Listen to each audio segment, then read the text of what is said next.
iniciar a nossa reunião, pedimos aos irmãos para verificar os celulares, deixar em modo silencioso ou desligado. Vamos elevar o nosso pensamento a Deus, nosso Pai, misericordioso, bom e justo. A Jesus, nosso divino amigo, nosso mestre amado, agradecendo a eles pelas bênçãos, o amparo, a assistência que temos recebido, pelas lições que têm chegado até nós dos planos superiores, através dos seus emissários divinos. São lições que nos esclarecem, nos explicam a lei de evolução e progresso. Pedimos, Senhor, que as vossas bênçãos se estendam sobre todos nós que aqui nos encontramos, encarnados e desencarnados, estendendo a cada um de acordo com o grau de merecimento e a sua necessidade. Que possamos ter a nossa visão espiritual aumentada, acrescentada, para extrairmos das lições da noite aquilo que mais necessitamos. Ave Maria, cheia de graça, o Senhor é convosco. Bendita sois vós entre os anjos, bendito o fruto do vosso ventre, nasceu Jesus. Santa Maria, Mãe de Jesus, rogai a Deus por nós, pobres pecadores, encarnados e desencarnados, hoje, agora e sempre, que assim seja. E em nome de Deus, nosso Pai, de Jesus, nosso bom e amado Mestre, e de Paulo de Tarso, patrão de nossa casa, de oração, estudo e trabalho, pedimos permissão para iniciarmos os estudos evangélicos da noite, na santa e bendita paz do Senhor, que assim seja. Meus irmãos, essa noite, para os nossos estudos, as nossas reflexões, nós temos o capítulo 11 do Evangelho segundo o Espiritismo, que tem o título de Amar o Próximo como a si mesmo. E os nossos estudos se referem ao item 1, que tem o subtítulo de um mandamento maior. São dos registros de São Mateus, e que consta registrado o seguinte: os fariseus, tendo sabido que ele tapara a boca aos saduceus, reuniram-se. E um deles, que era doutor da lei, para o tentar, propôs-lhe essa questão: Mestre, qual o mandamento maior da lei? Jesus respondeu: amarás o Senhor teu Deus de todo o teu coração, de toda a tua alma e de todo o teu espírito. Este o maior e o primeiro mandamento. E aqui tendes o segundo, semelhante a esse: amarás o teu próximo como a ti mesmo. Toda a lei e os profetas se acham contidos nesses dois mandamentos. São Mateus, capítulo 22, versos 34 a 40. Conjugado com esse ensinamento, nós temos a questão 893 do Livro dos Espíritos, quando foi perguntado a eles: qual a mais meritória de todas as virtudes? E eles responderam: toda virtude tem seu mérito próprio, porque todas indicam progresso na senda do bem. A virtude sempre que há resistência voluntária ao arrastamento dos maus pendores. A sublimidade da virtude, porém, está no sacrifício do interesse pessoal pelo bem do próprio, sem pensamento oculto. A mais meritória é a que se assenta na mais desinteressada caridade. Essa noite nós contamos com a colaboração dos nossos irmãos Lucas e Luciana. Passamos a palavra a Luciana.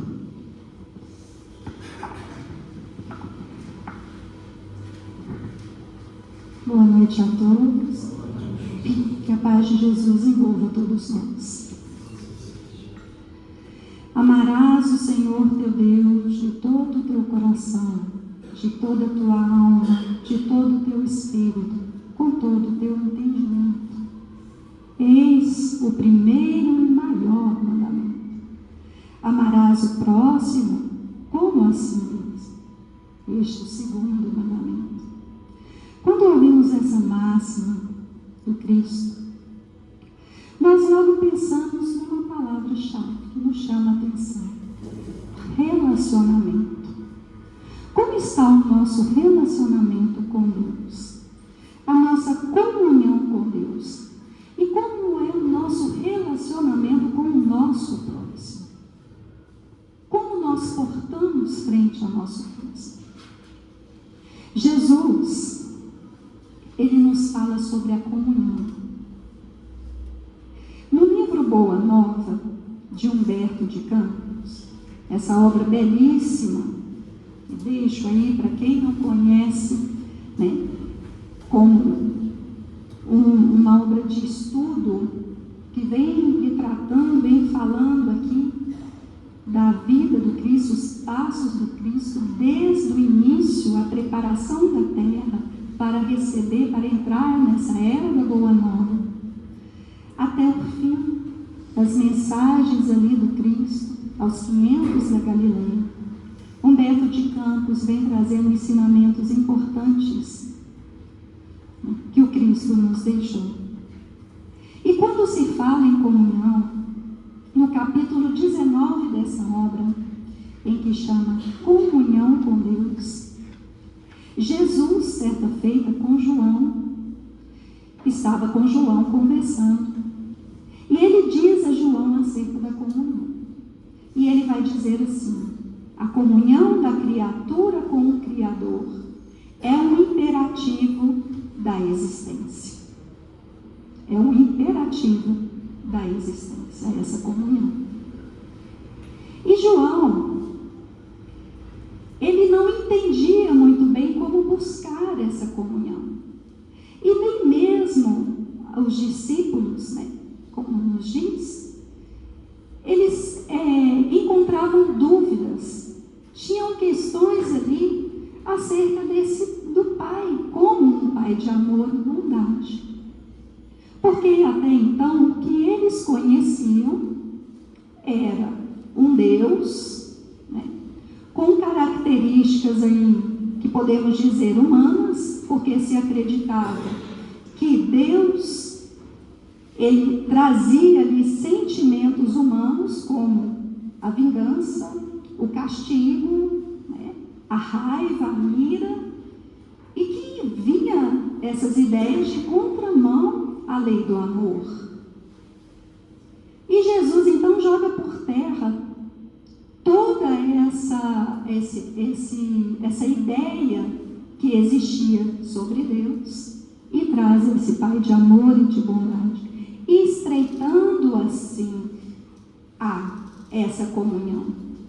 Porque até então Deus era um Deus longe, era um ser longe, né?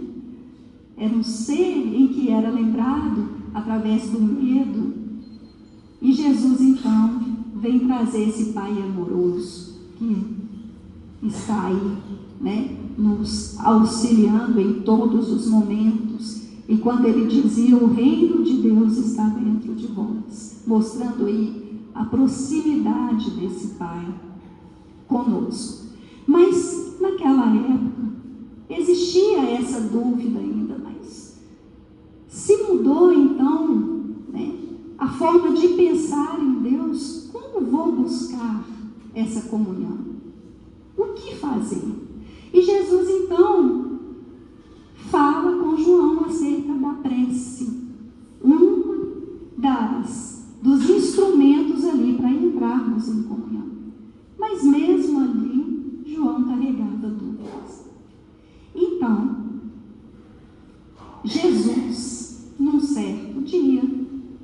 Ele se encontrava em Cafarnaum, mas ele vai então para Jericó, acompanhado de João.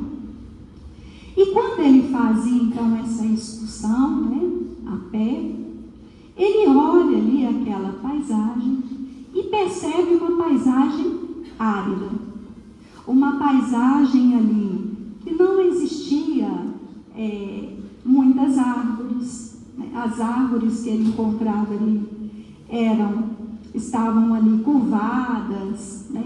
Era uma região assim de grande pobreza pela aridez da região. E quando chega pelo caminho, ele avista um lavrador cavando um grande poço à beira desse caminho. E ali então ele aproxima desse lavrador e pergunta: amigo, que fazes? Busco a água que nos falta. Redarguiu com um sorriso o lavrador. A chuva é assim tão escassa nessa paragem, tornou Jesus evidenciando afetuoso cuidado. Sim, nas proximidades de Jericó, ultimamente a chuva se vem tornando uma verdadeira graça de Deus. E ali, então, olhando aquele homem, Jesus se volta a João e diz assim: observa, João, que este homem compreende que sem a chuva não haveria mananciais na terra, mas não para em seu esforço, procurando o reservatório que a providência divina armazenou no solo. Então ele aponta aquele homem e fala: olha, João, ele está vendo toda essa aridez, ele está vendo que não há água, mas mesmo assim ele continua cavando. Ele traz essa certeza em que vai achar essa água no subsolo. E aí Jesus então vai trazer uma grande lição, a explicar a João acerca da comunhão com Deus. E aí ele vai dizer: a imagem é pálida, todavia chega para compreenderes como Deus reside também em nós. Dentro do símbolo, temos de entender a chuva como favor de sua misericórdia, sem o qual nada possuiríamos. Essa paisagem deserta de Jericó representa a alma humana, vazia de sentimentos santificadores. Então, toda aquela aridez representa ainda as nossas dificuldades, né? Os nossos instintos, eles que trazem a nós esse endurecimento no solo do nosso coração, dos nossos sentimentos, essa falta, essa escassez dos sentimentos divinos, dos sentimentos santificadores. O cristão, este trabalhador, simboliza um cristão ativo, cavando junto dos caminhos áridos, muitas vezes com sacrifício, suor e lágrima, para encontrar a luz divina em seu coração. E a água é o símbolo mais perfeito da essência de Deus. Então veja bem a lição aqui, o que Jesus estava explicando a João. Olha, esse trabalhador, ele possuía a certeza de que ele ia encontrar essa água. Então, uma das coisas que precisamos para que a gente possa buscar essa comunhão com o Pai é a certeza, é a fidelidade, é a certeza na existência desse nosso Pai, desse Deus Criador. Essa certeza é que é essa força que vai nos motivar. E quando essa certeza nos faltar, aí nós lembramos da resposta dos Espíritos a Kardec. É só olharmos na criação. Olharmos aí em tudo que o homem, o mais inteligente homem da face da terra, não ia conseguir construir. Aí nós olhamos aí a natureza, nós olhamos verso, porque é nos falado assim: todo efeito tem uma causa. Se eu estou aqui, né, sentada aqui, próxima a uma mesa, perto de uma mesa, essa mesa aqui teve uma inteligência, um ser que a criou na altura exata, no tamanho exato. Então precisou ali de uma inteligência. Foi criada por um homem. E aquelas coisas que o homem não conseguiria criar? Há uma inteligência maior. E quando nós começamos a analisar, a perceber, a ampliar a nossa visão, nós conseguiremos então ter certeza dessa existência, dessa inteligência suprema, causa primeira de todas as coisas, o nosso Pai, Criador. Então é um ponto importantíssimo, como aquele homem a buscar essa água. E ele diz, essa busca à comunhão, essa renovação, esse trabalho que temos que fazer em nós, para quebrar ali tudo aquilo que nós trazemos ainda de dificuldade, pela nossa condição de espíritos imperfeitos. Não é fácil. Olha o que ele diz do trabalhador. É um trabalho, um sacrifício, com suor, com lágrimas, com disciplina, com boa vontade. Ele não está dizendo aqui que nós não vamos conseguir. É árduo, sim, mas nós conseguiremos. Depende de cada um de nós. O lavrador estava aqui sozinho a nos mostrar nesse quadro que realmente esse trabalho é individual. É individual. É um esforço individual. E ali, então, o discípulo guardou aquelas palavras, sabendo que realizar uma aquisição, de claridades imorredoras. Contemplou o grande poço, onde a água clara começava a surgir. Depois de imenso esforço do humilde trabalhador, né? Olha aí a humildade também como um ponto importante nessa busca, que a procura desde muitos dias, então não é um dia para o outro. Eu não decido hoje buscar ali o bem, e aí quando chegar a minha hora, eu chego no plano espiritual já como um espírito angélico ou como um santo. Não, requer muito trabalho. Aí nós lembramos das reencarnações, né? Essa oportunidade bendita que temos para o nosso aprendizado. Então requer muito esforço, muitos dias de trabalho. E ali esse trabalhador, então, humilde, descobre, né, vê essa água, chega a esse poço, a essa fonte de vida. E ali, então, João teve nítida compreensão do que constituía a necessária comunhão com Deus. E é quando Jesus nos fala, então, do amar a Deus sobre todas as coisas. Essa comunhão que é necessária a todos nós. No livro O Grande Enigma, de Leon Denis, ele nos diz assim: não procure Deus nos templos de pedra e de mármore, ó homem que o queres conhecer. Ensine o templo eterno da natureza, no espetáculo dos mundos, a percorrer o infinito, nos esplendores da vida, que se expande em sua superfície, na vista dos horizontes variados, planícies, vales, montanhas e mares, que a tua morada terrestre te oferece.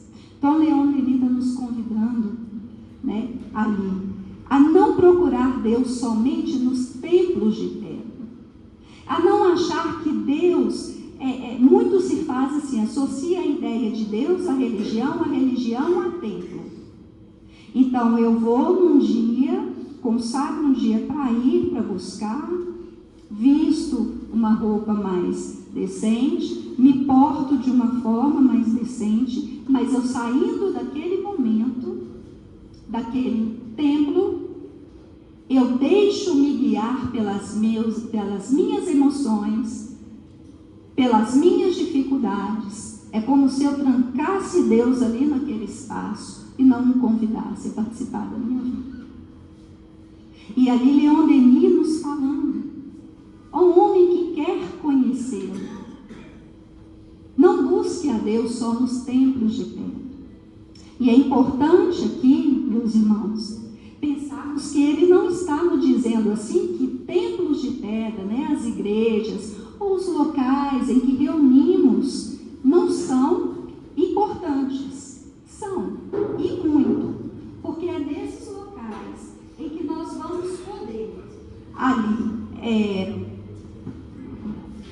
vamos poder aprender, trocar experiências, estudar juntos, trabalhar. Então são locais importantes para esse auxílio nosso na nossa caminhada. O que ele está dizendo ali é que Deus está em todos os lugares. Muito se acha que Deus somente está em templos de pedra. É isso que ele está alertando. Deus está em todos os lugares. Então é preciso que nós nos portamos como cristãos aonde estivermos. Que as nossas atitudes sejam baseadas nos seus ensinamentos. E Leon Denis também nos fala que Deus está em cada um de nós, no templo vivo da consciência. É aquele lugar sagrado, o santuário em que se encontra a divina centelha. Homens, aprendei a mergulhar em vós mesmos, a esmiuçar os mais íntimos recônditos do vosso ser, e interrogai-vos no silêncio e no retiro.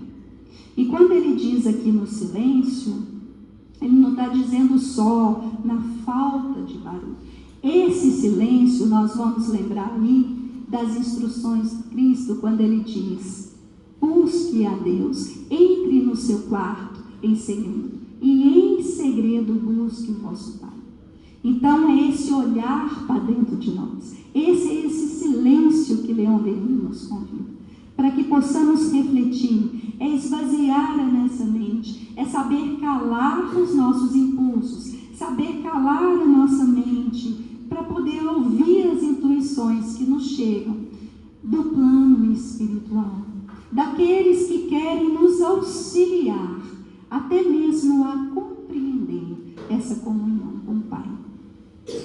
E o segundo item, então, na lei, é: amarás o teu próximo como a ti mesmo. O nosso relacionamento com o próximo. E para isso, nós trouxemos aqui, então, uma página, uma mensagem de André Luiz, do livro Estude Vida, chamada 3 Conclusões. Quando nós falamos no relacionamento com o próximo, nós lembramos que uma das leis que até nos é trazido aqui no livro dos Espíritos, sobre as leis que nos regem, é a lei da sociedade. Ninguém é feito para poder viver isolado. Nós precisamos um do outro, até mesmo na questão dos aprendizados. Nós precisamos desse relacionamento. Nós vivemos ali submetidos à lei da solidariedade, E André Luiz, então, vai nos trazer nessa mensagem pontos a ser refletido com relação a essa relação, essa vivência, a nossa postura em sociedade. Então ele vai dizer assim, o tempo concedido ao espírito para uma reencarnação, por mais longo, é sempre curto comparado ao serviço que somos chamados a realizar. Importante assim o aproveitamento das horas. Ele está dizendo, olha, por mais que eu viva 80, 90, 100, 110 anos, se pensarmos em nós, espíritos eternos, é muito pouco, frente ao trabalho que devemos fazer do nosso aperfeiçoamento. E, portanto, meditemos nos gastos excessivos de forças em que nos empenhamos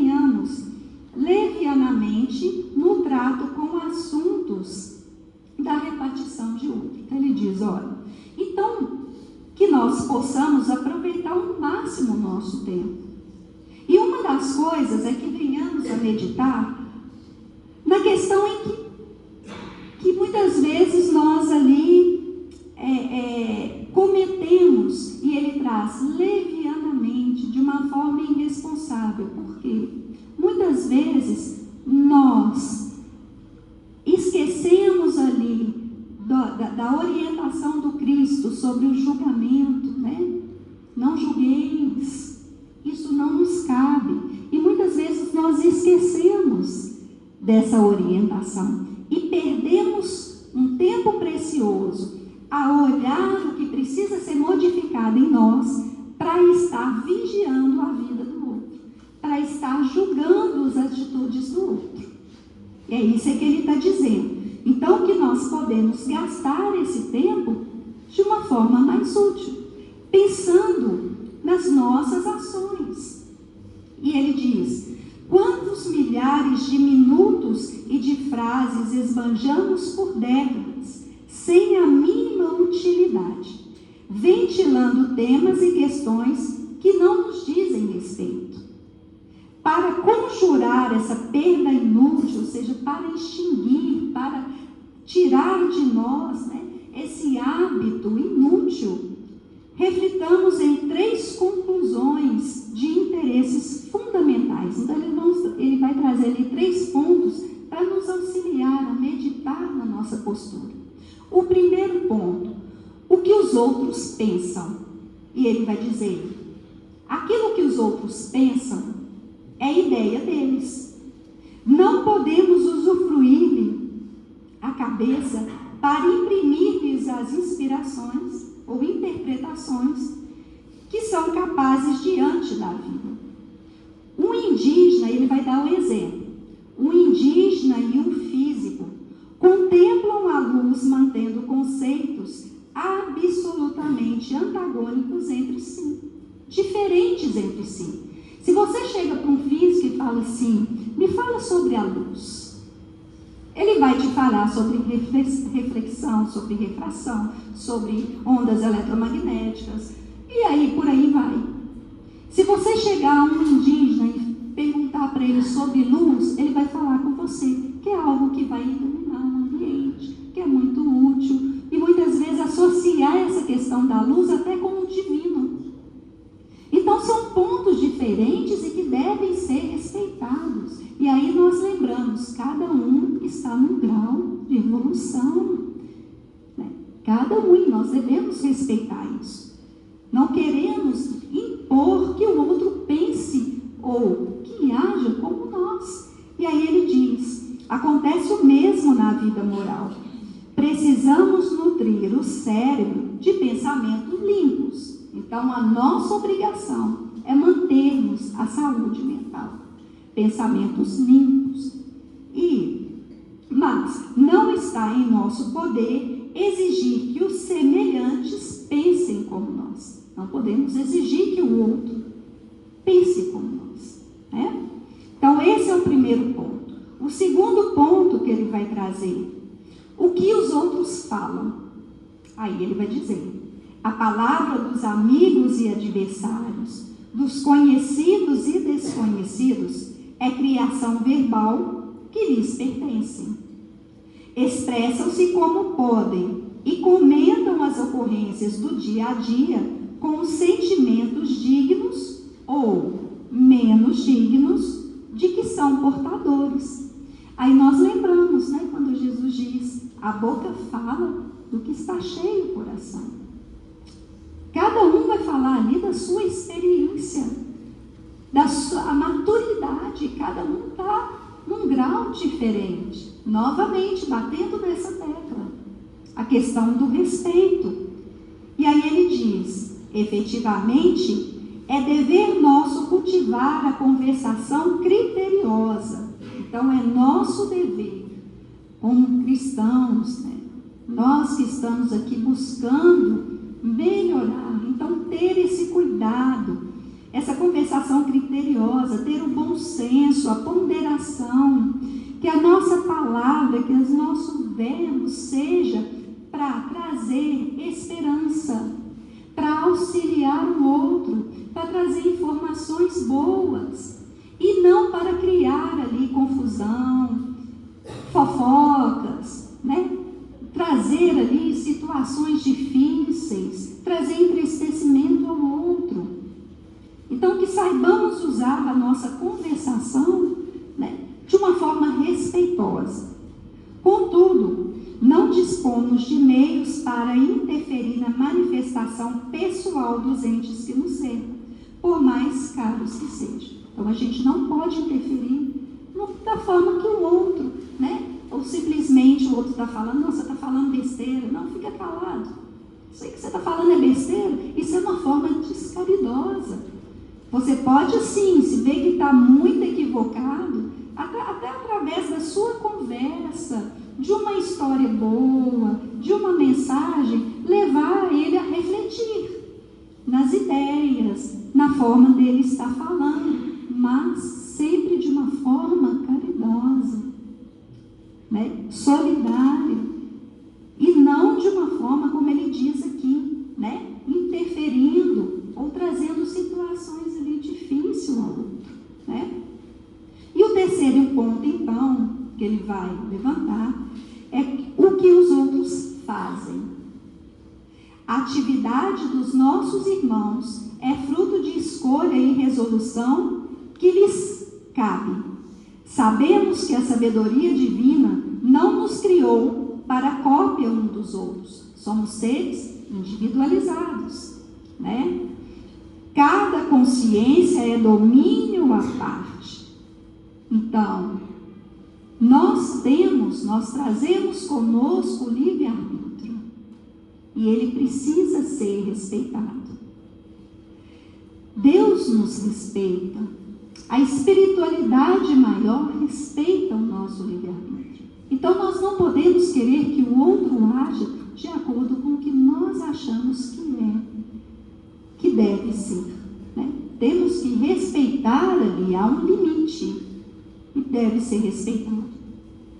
As criaturas que nos rodeiam, de certo que agem com excelentes intenções.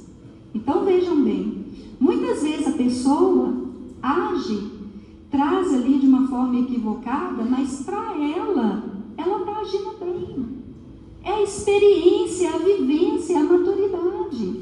Às vezes ela faz algo sem intenção de machucar o outro, né? É isso que ele está dizendo. Nessa ou naquela esfera de trabalho,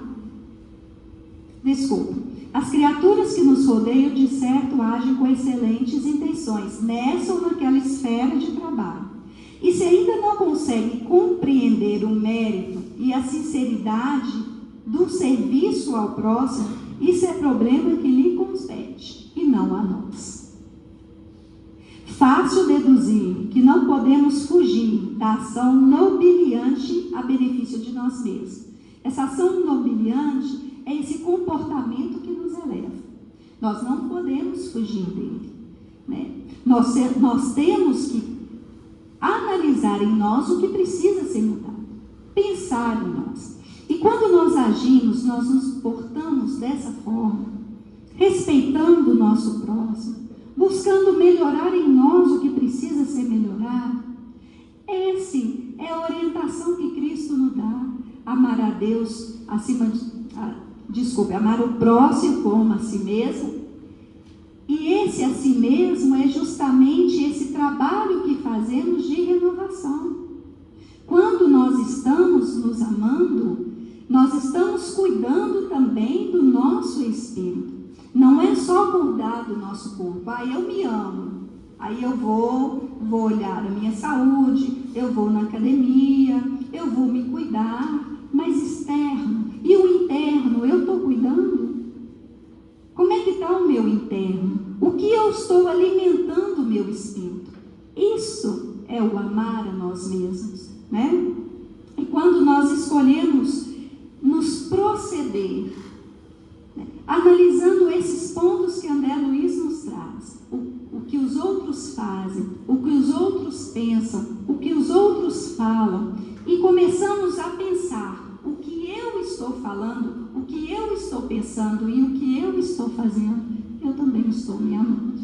Eu estou cuidando de mim, né? E ali ele finaliza: à vista disso, cooperemos com os outros e recebamos dos outros o auxílio de que carecemos, acatando a todos, mas sem perder tempo com o que possam pensar, falar e fazer. Em suma, respeito para os outros é obrigação para nós. E para finalizar a minha participação, eu gostaria de deixar aqui um trecho de um poema de Teresa de Ávila, quando ela diz assim: nada te perturbe, nada te espante, tudo passa, Deus não muda, a paciência tudo alcança. Quem a Deus tem, nada lhe falta, só Deus basta. Que Jesus abençoe.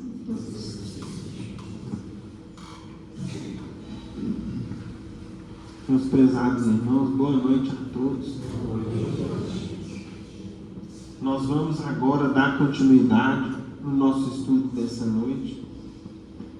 Os irmãos devem ter observado e percebido, pela leitura e os comentários iniciais, que nós estamos iniciando o estudo do capítulo 11 do Evangelho segundo o Espiritismo, no dia de hoje, e nós vamos estudá-lo ao longo desse mês de julho, desse mês 7, no qual iniciamos hoje, né? Esse capítulo, meus irmãos, tem o seguinte título: amar o próximo como a si mesmo. Então vamos lá. O primeiro ponto, no nosso item que foi lido, é uma citação, meus irmãos, do capítulo 22 do Evangelho de Mateus. Nós, espíritas, precisamos sempre compreender ou buscar um pouco mais o contexto bíblico, a citação bíblica, o contexto em que foi proferido, porque isso, com o passar do tempo, meus irmãos, vai aumentar um pouco mais a nossa compreensão. Indo até lá na Bíblia, então, se a gente pega o capítulo 22 de Mateus, nós vamos observar o seguinte: nesse capítulo, Jesus se encontrava já em Jerusalém pela última vez, ou seja, após os seus 3 anos de ensino do Evangelho, de ensino das leis divinas, já havia passado por Jericó, naquela sua última passagem, na qual, inclusive, ele esteve na casa de Zaqueu, passagem conhecida nossa. Havia entrado em Jerusalém de maneira triunfal, o povo venerando, né, o saudando nas ruas, espalhando pétalas de flor pelas ruas, ou seja, ele entrava ali como um triunfante, como um vencedor. E, portanto, olha que interessante a gente ir compreendendo o contexto evangélico. O que se resultava disso? Jesus estava sob a atenção popular. O foco estava no Mestre. Ele estava ali no centro das atenções.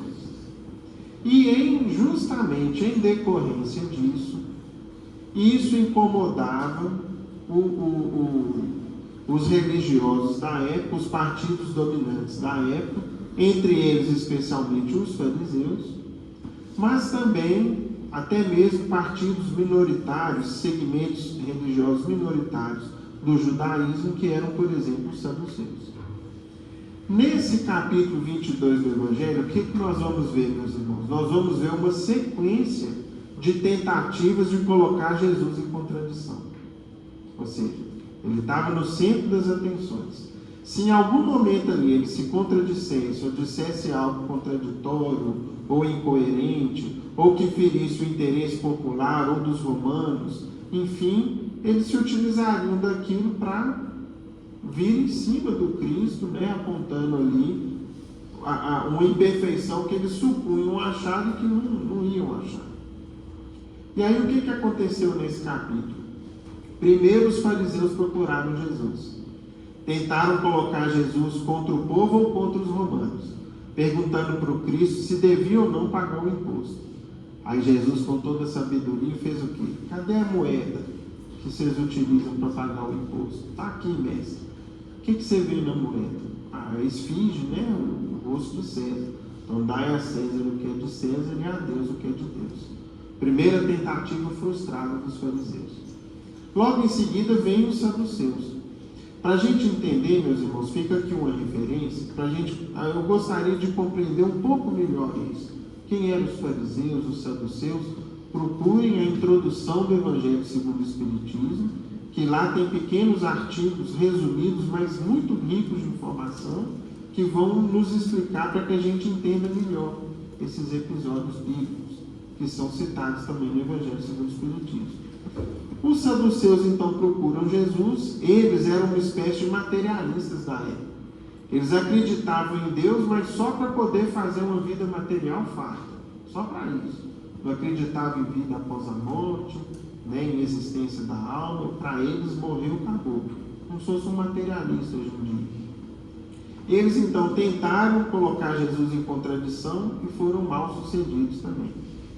E aí vem o terceiro episódio, que voltam os fariseus, né, achando bom o fato dos saduceus não terem conseguido colocar Jesus em contradição. Por isso que começa dizendo aqui, os fariseus tendo sabido que ele tapara a boca aos saduceus. Ou seja, Jesus não foi rígido, não foi grosseiro, ao ponto de silenciar os saduceus à força, nada disso. Simplesmente afastou uma objeção deles que não tinha fundamento. Eles então resolveram propor, né, e colocar Jesus em contradição, perguntando o seguinte: mestre, qual o mandamento maior da lei?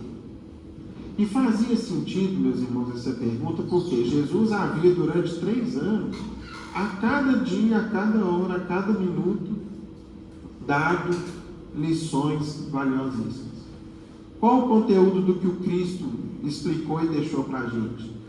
Para a gente ter uma noção disso, se a gente pegar o último versículo do Evangelho de João, João vai dizer lá algo muito interessante para nós, cristãos e espíritas, que é o seguinte: se tudo o que Jesus disse e ensinou fosse escrito, nem os mundos todos do livro seriam os livros todos do mundo seriam suficientes para registrar.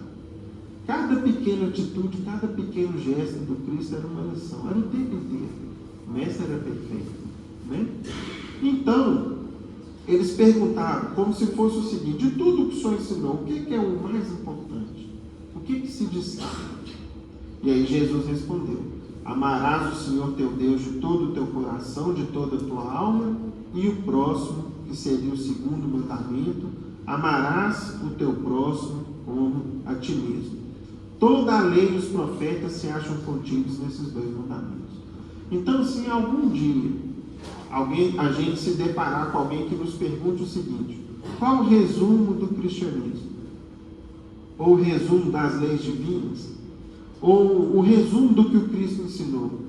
Em 2 frases, né, parecendo aqueles desafios de internet. Como é que você responde essa? Aí, beleza, é fácil. Amar a Deus acima de tudo e o próximo como nós mesmos. Resposta correta. Só isso. Então, meus irmãos, e o mais interessante que nós vamos observar agora é o seguinte: essa resposta não era nova. E aí vem Emmanuel e vai nos mostrar, vai nos contextualizar, dizendo o seguinte: a regra áurea, a regra de ouro, a regra maior, né? Aquela que está acima de tudo. Incontestavelmente, muitos séculos antes da vinda do Cristo, já era ensinada no mundo a regra áurea, trazida por embaixadores de sua sabedoria e misericórdia.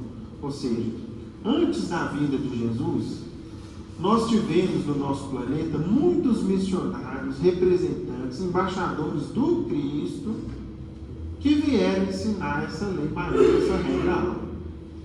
Vamos lá, mais uma referência de estudo.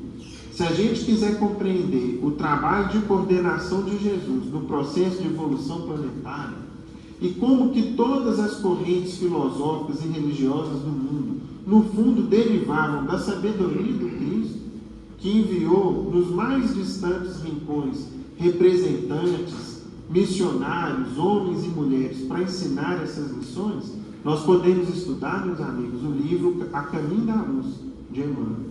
Aí nós vamos compreender como que existe um grande processo coordenado por Jesus de evolução planetária. Mesmo que seja lá na China, no Oriente, no Japão, o budismo, o hinduísmo na Índia, os princípios religiosos no Oriente Médio, na América antiga, ancestral, nós vamos ver um grande trabalho de coordenação do Cristo. Diziam os gregos, abre aspas, não façais ao próximo o que não desejais receber dele. Afirmavam os persas, ou seja, um povo antigo que vivia ali na região do atual Irã e Iraque, mais ou menos. Fazei como quereis que se vos faça. Declaravam os chineses, o que não desejais para vós, não façais a outro. Recomendavam os egípcios, deixai passar aquele que fez aos outros o que desejava para si. Doutrinavam os hebreus, o que não quiserdes para vós, não desejeis para o próximo. Insistiam os romanos, a lei gravada nos corações humanos é amar os membros da sociedade como a si mesmo. Estão vendo, meus irmãos? Como é que são formas diferentes de dizer a mesma coisa, o mesmo princípio? Na antiguidade, todos os povos receberam a lei de ouro da magnanimidade do Cristo. Profetas, administradores, juízes e filósofos, porém, vejam aqui agora a diferença. Procederam como instrumentos mais ou menos identificados com a inspiração dos planos mais altos da vida.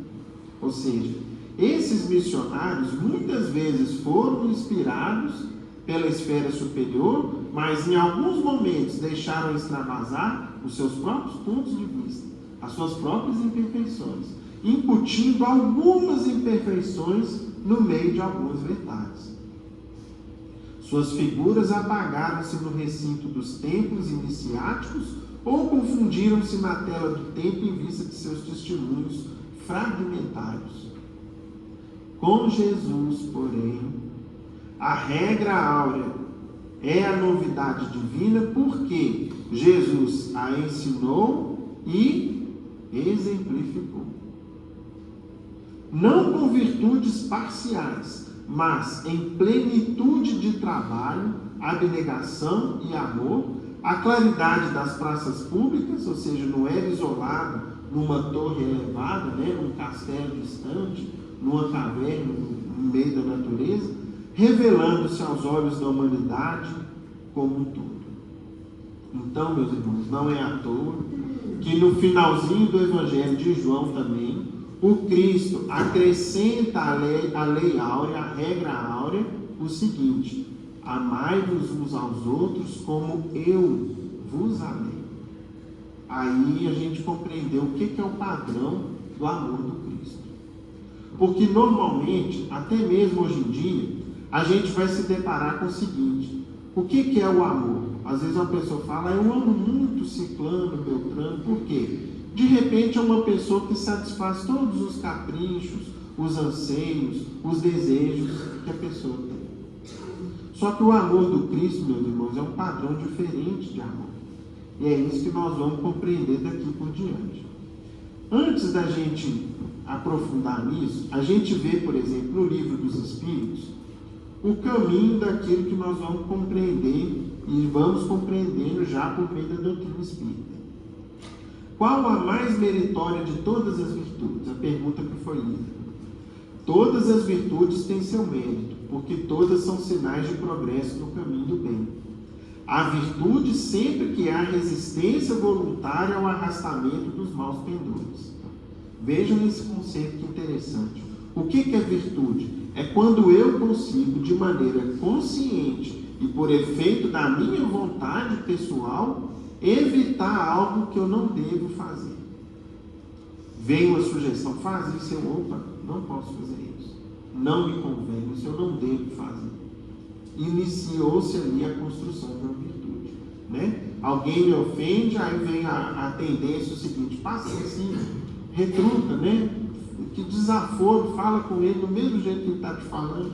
Aí vem a virtude e fala: silencia, deixa para lá. Às vezes não está num dia bom, a pessoa pode não estar bem hoje, deixa isso de lado. Aí, se eu consigo, eu comecei a construir a virtude, por exemplo, da paciência. A sublimidade da virtude consiste no sacrifício do interesse pessoal, pelo bem do próximo, sem segundas intenções. A mais meritória é a que se baseia na mais desinteressada caridade. Então, vejam aqui que interessante, meus irmãos. Como aferir o grau, a intensidade da virtude que a gente está começando a adquirir? Tem uma pedra de toque, algo que a gente vai conseguir distinguir. É o seguinte: até que ponto eu sou capaz de me sacrificar pessoalmente? Até que ponto eu sou capaz de colocar o meu interesse pessoal em segundo lugar? E isso vai aferir a intensidade, o grau da virtude que a gente está em desenvolvimento. Não é à toa que quando Jesus conversava com Madalena, e esse diálogo está para a gente lá no livro Boa Nova, quando Madalena procurou pela primeira vez, procurando compreender, ela já tinha ouvido falar sobre o Evangelho, já tinha assistido a algumas pregações do Cristo, mas ainda não havia conversado pessoalmente com Jesus.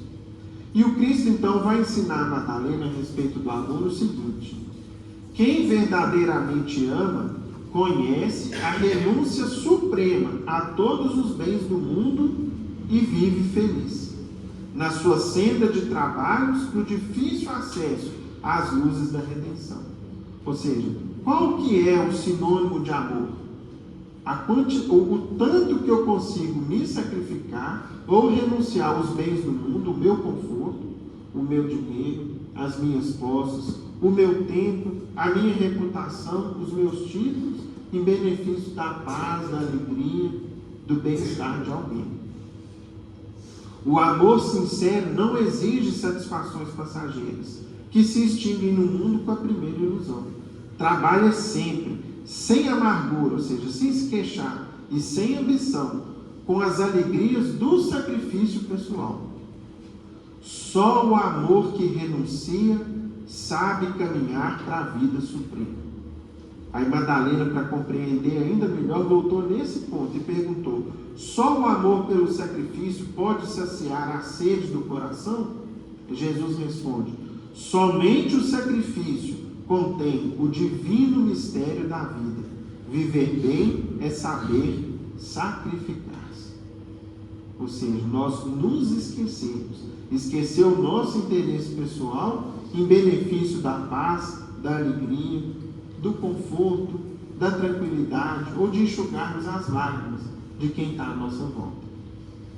E aí, meus irmãos, as pessoas, aqueles de nós que compreendem esse grande ponto do Evangelho do Cristo e que iniciam os seus sacrifícios, a sua renúncia pessoal em benefício da paz, da alegria de quem está à sua volta, o que inicialmente é um sacrifício muitas vezes penoso e difícil, torna-se a verdadeira porta de redenção, de recuperação, o verdadeiro ponto de virada no nosso curso evolutivo. E é isso que nós vamos ver agora numa história com a qual nós vamos ilustrar o nosso estudo de hoje. História essa, meus irmãos, que já foi trazida aqui na nossa casa algumas vezes, portanto vai ser relembrada para alguns de nós, e outros de nós vamos ter contato com ela pela primeira vez. Essa história é intitulada, está no livro Pontos e Pontos, foi trazida pelo Chico, ditada pelo espírito de Irmão X, intitulada Os Estranhos Credores. Então vamos lá. A história começa com uma narração de Irmão X sobre uma conversa, um encontro no mundo espiritual, que era o seguinte: poucas vezes tive ao meu lado um espírito tão belo. Tratava-se da nobre Diana, que desde muito, segundo me informaram, se dedicava ao trabalho de iluminação das almas cegas e infelizes.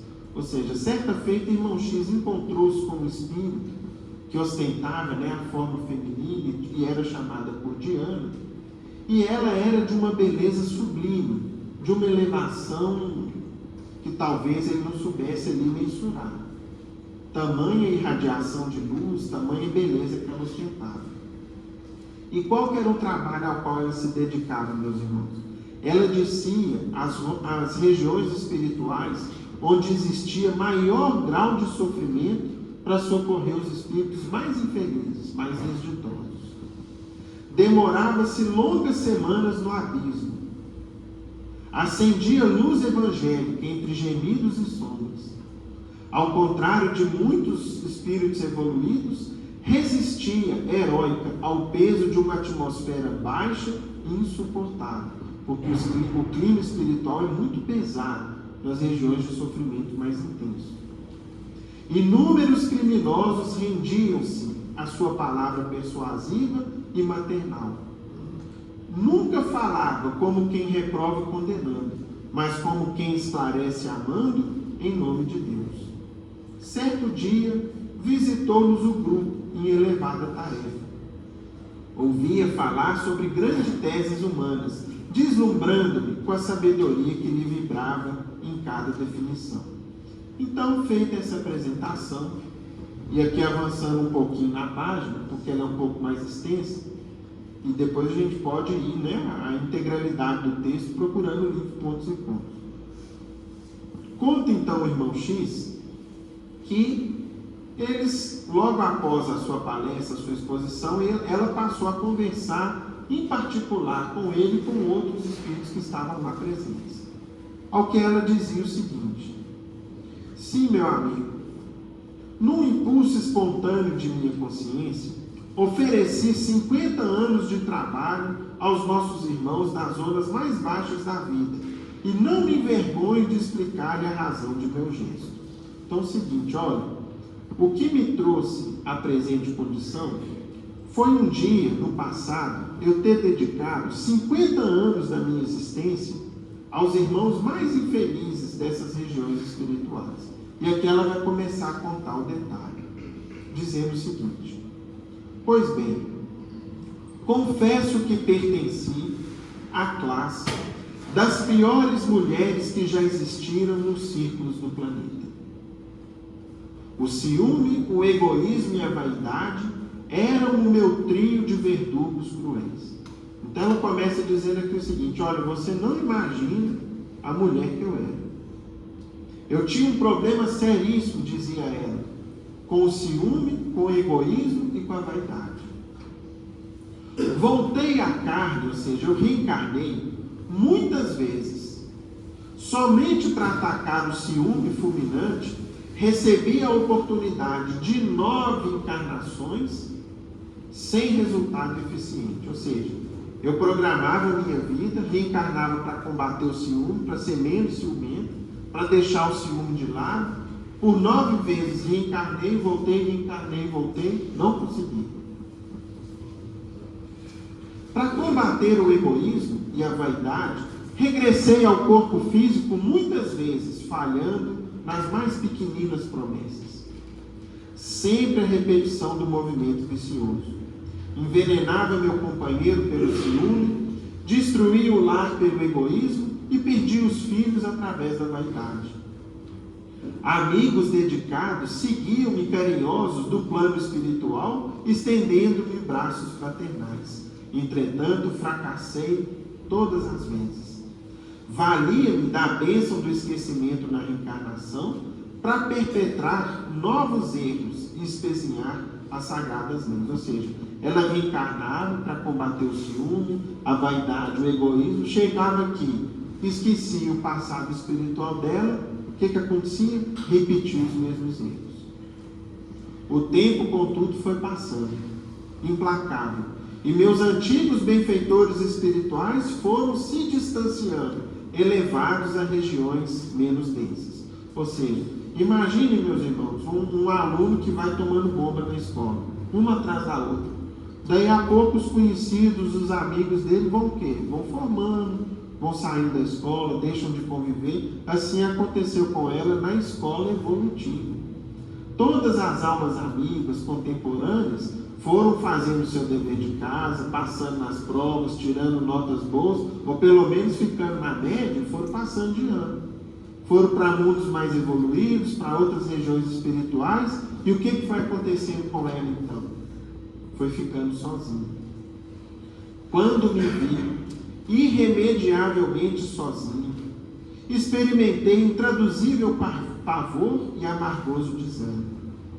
Abandonei-me então a propósitos menos dignos, demorando-me nos recantos abismais como um trapo, embora consciente, vencida pelo trio nefasto, ciúme, vaidade, egoísmo.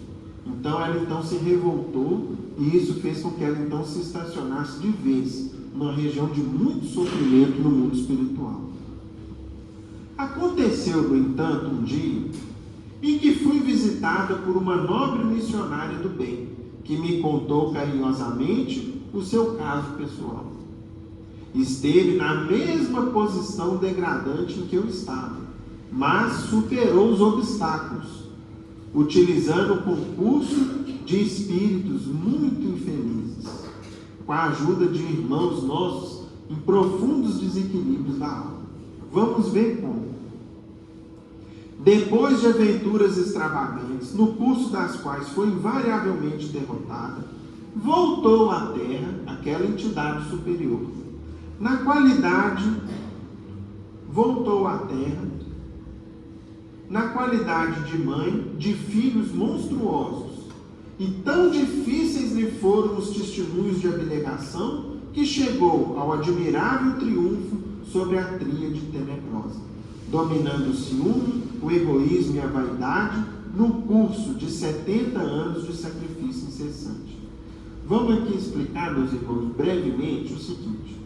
Na última quinta-feira mesmo, a gente teve um estudo aqui a respeito de fixação mental, no qual a gente dizia o seguinte: sempre que um espírito, qualquer um de nós, fixa-se no ódio ou em qualquer outro vício, e a gente, em decorrência disso, comete uma série de desequilíbrios quando encarnados, esses desequilíbrios ficam gravados no nosso corpo espiritual, no perispírito. E ao reencarnarmos, nós vamos então exibir resquícios ou reflexos desses desequilíbrios que nós adquirimos o quê? Em outras existências. Portanto, quando às vezes a gente vê uma criancinha, um jovem com problemas seríssimos de ordem genética, defeitos e limitações de nascença, sejam eles quais forem, tenhamos certeza que Deus é justo, que tem uma razão de ser e que aquilo se prende ao passado daquela alma. Algum desequilíbrio, algum aprendizado que aquele espírito está passando, e mais, mesmo uma vida de limitações e dificuldades é uma bênção para aquela alma. A literatura espírita nos explica isso com muitos detalhes. Aos poucos, à medida que a gente for frequentando e estudando aqui, nós vamos compreendendo tudo isso. Pois bem, então aquele espírito diz para Diana o seguinte: olha, sabe como é que eu venci o ciúme, o egoísmo e a vaidade? Eu fui mãe de filhos muito limitados, de crianças especiais que me deram muito trabalho, que me trouxeram muito sacrifício ao longo de uma vida. Aconselhou-me então a visitar as regiões de sofrimento no mundo espiritual, candidatando-me à maternidade dolorosa na Terra. Aceitei o desafio. O que seriam 70 anos de luta, ou seja, de uma vida de mãe, de dificuldades, de lutas, de sacrifícios, para conseguir uma conquista que me escapou durante séculos ou milênios? Foi então que ela me levou àquela região e, pedindo ao orientador, através de uma prece do fundo de minha alma, foi então concedida a mim a oportunidade que eu precisava. No início da vida, logo na infância, observei que meu corpo estava em formal desacordo com os meus sentimentos íntimos. Então, ela reencarnou. E ela, que era muito vaidosa, percebeu o seguinte: a vaidade dela havia uma incompatibilidade enorme com o novo corpo de carne que ela tinha, porque ela não era mais uma mulher bela e bonita, pelo contrário, não ostentava uma forma física bela, né? E aquilo era proposital. A princípio, grande rebeldia dominou meu coração, mas fui lavando as manchas da revolta com lágrimas benfazejas, e porque a orfandade me colheu nos primeiros anos, ou seja, nos primeiros anos de vida dela, ela ficou órfã. Fui obrigada a me casar com um homem terrivelmente disforme, que me impôs 4 filhos especiais. Logo após o nascimento do último deles, meu infeliz esposo, companheiro de quedas de outras vidas, veio a desencarnar, deixando-me pobreza e viuvez irremediáveis. Ou seja, ficou então viúva, com 4 crianças especiais e numa penúria, meus irmãos, numa pobreza extrema. Tentei trabalhar, entretanto, as limitações de meus filhos não me permitiam. Um era cego, o outro leproso, ou seja, tinha hanseníase, né? E 2 aleijados, que há alguns anos atrás, meus irmãos, não tinham cura, né? Era uma enfermidade ali, sem medicamento, sem cura no nosso planeta. E 2 tinham sérias limitações de locomoção. Vejam aqui o que passou com ela. Muitas vezes, a vaidade me inclinou à prostituição, mas o instinto de mãe não me separava dos filhinhos, e toda a gente me evitava a presença com manifesta repugnância. O egoísmo procurou vendar meus olhos, deixar-me cega, sugerindo que enjeitasse as crianças, abandonasse eles. Contudo, a maternidade sofredora me ajudava a vencer no combate do coração. O ciúme me estimulava o desespero e o crime, especialmente quando surgiam mães tranquilas e ricas aos meus olhos. Todavia, o beijo de minhas pobres crianças, atormentadas, convidava-me à gratidão pela caridade pública, à humildade e ao entendimento. Nunca tive pouso certo, não tinha uma casinha direita, um barracãozinho para poder ficar. Como nunca dispus de parentes que me solucionassem as necessidades. Andei mendigando nos caminhos, errando sem direção, invariavelmente acompanhada pelos 4 meninos infelizes, que se transformaram em adultos limitados, cheios de necessidades. Os 2 que nasceram por último, os 2 que tinham dificuldade locomotora, partiram mais cedo para o sepulcro.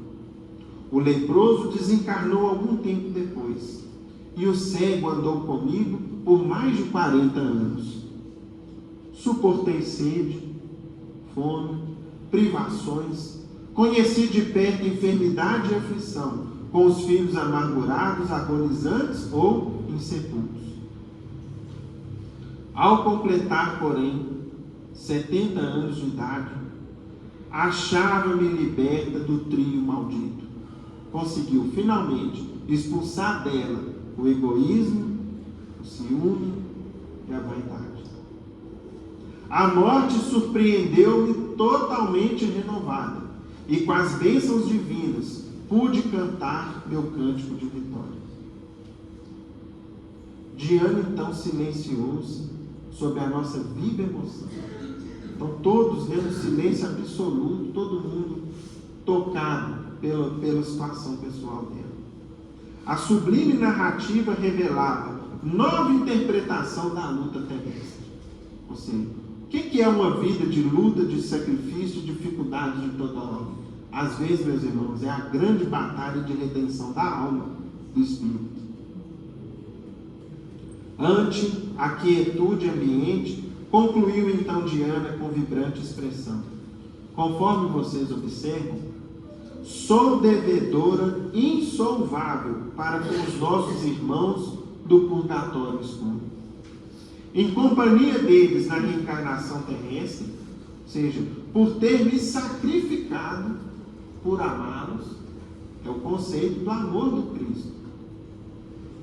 Aprendi lições que muitos séculos de aprendizado tranquilo não me ensinaram, à vista de minha rebeldia e viciação.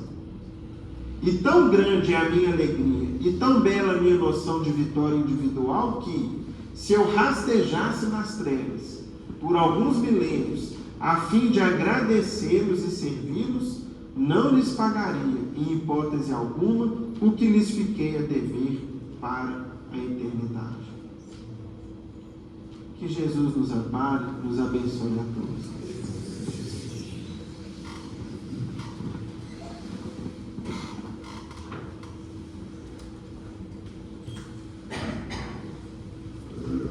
Meus irmãos, terminados os comentários da noite, vamos fazer a nossa prece de agradecimento a Deus, a Jesus, por esses momentos de paz e reflexão.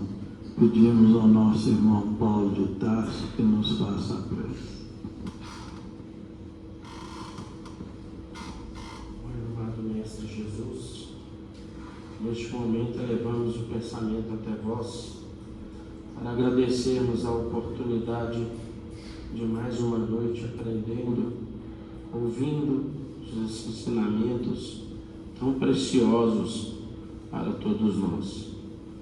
Que o Senhor abençoe a todos aqui neste salão, encarnados e desencarnados, e aqueles que se encontram doentes, por algum motivo de força maior, não puderam comparecer aqui hoje.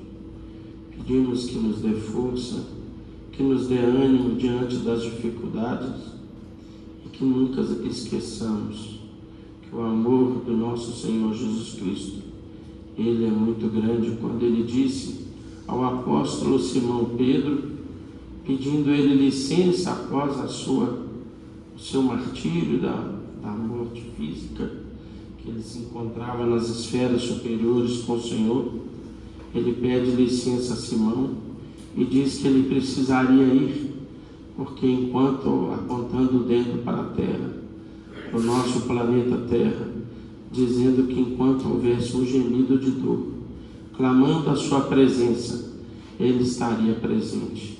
Ele também nos disse que ele não veio para os santos, e sim para os doentes da alma, como todos nós. Que o Senhor nos ampare e nos abençoe. Pai nosso que estais nos céus, santificado seja o vosso santo nome. Venha a nós o vosso reino, seja feita a vossa vontade, assim na terra como nos céus. O pão nosso de cada dia dai-nos hoje. Perdoe as nossas ofensas, assim como nós perdoamos os nossos ofensores. Não nos deixeis cairmos em novas tentações, mas livra-nos de todos os males, porque o vosso poder, a vossa glória, para todo sempre, que assim seja. Com essa prece, nós estamos encerrando a nossa reunião da noite, na santa e bendita paz do Senhor, que assim seja. Os irmãos, para receber o passe, pedimos que formem a fila.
achava à frente do nosso tempo e tal a grandeza com que o Evangelho nos esclarecia nos ensinamentos do Senhor. Perguntou Jesus qual a maneira mais digna de se portar como aprendiz diante do próximo, no sentido de ajudar ao semelhante, ao que o amigo divino respondeu com voz clara e viva. João, se procuras uma regra de auxiliar os outros, beneficiando a ti mesmo, não te esqueças de amar o companheiro de jornada terrestre, tanto quanto deseja ser feliz e preparado por ele. A pretexto de cultivar a verdade, não transforme a própria existência numa batalha em que teus pés atravessem o mundo, como curioso combatente no deserto. Recorda que a maioria dos pequenos conhece, de algum modo,